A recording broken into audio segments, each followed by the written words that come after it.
Em literatura, neste canal, a gente precisa falar um pouco mais de Shakespeare. A gente já gravou alguns poemas de Shakespeare aqui, de algumas peças de Shakespeare aqui, mas o papel de Shakespeare na evolução da literatura mundial, ele é muito importante. Eu concordo com Harold Bloom quando ele diz que há uma grande mudança na literatura quando se chega em Shakespeare, especialmente no momento da peça Hamlet, né? Porque a peça Hamlet torna o conflito da consciência, ou seja, o conflito do personagem consigo mesmo, maior do que o conflito que tem do personagem com outros antagonistas da própria peça.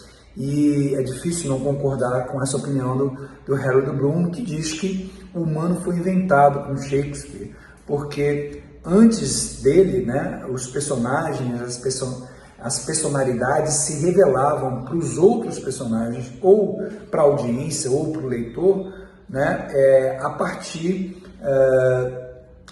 do desenvolvimento da peça, do desenvolvimento da narrativa. E com Shakespeare, a gente não tem só uma revelação, mas a gente tem um arco de mudança, uma aprendizagem do personagem, uma mudança do próprio personagem durante a narrativa. E a gente não tinha isso na Grécia Antiga. E mesmo reconhecendo a importância de Hamlet, eu ainda tenho no meu coração principalmente Otelo e Macbeth, né?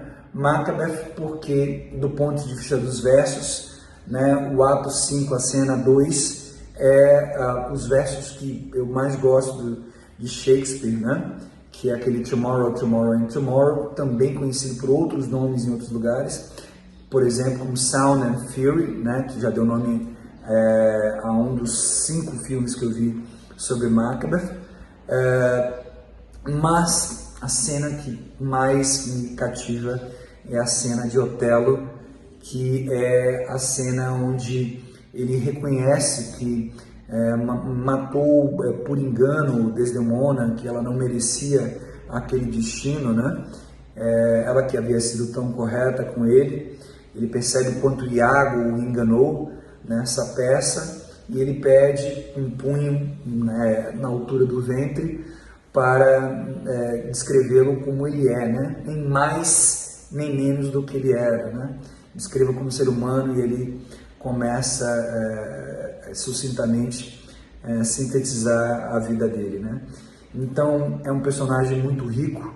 Uma vez um amigo me perguntou, ele havia lido O Mercador de Veneza, disse que gostou muito, né? Eu também acho uma peça sensacional, mas ele me perguntou por que não é um romance, por que uma peça? Não é um romance porque a escrita de Shakespeare não foi feita para ler, ela foi feita para ser encenada.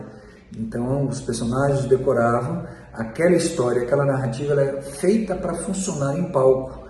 E a gente tem que entender que a maior parte da literatura mundial foi feita para ser encenada em palco e não para ser lida, né? A questão de ser lida é uma coisa do final da Idade Média, cujo grande marco é Dom Quixote de La Mancha, né?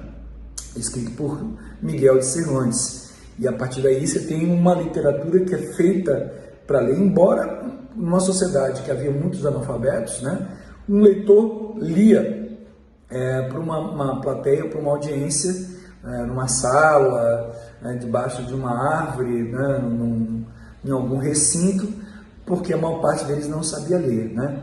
Em alguns casos, de algumas nobrezas de alguns países, aí sim, era alguém que lia para outras pessoas que eram alfabetizadas, ou que cada um individualmente passava a ler. Mas essa não é a maior parte da história, né? Se a gente imaginar que a literatura tem, antes de Cristo, mais de 3.000 anos, então, ou que pelo menos na forma escrita, né, tem aí uns 800, 1.000 anos antes de Cristo, então, por maior parte da história, a literatura não foi feita para ser lida, ela foi feita para ser ou dita ou encenada, né?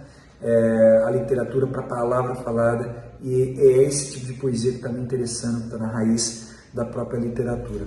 A gente volta a falar sobre isso depois. Um abraço e até breve.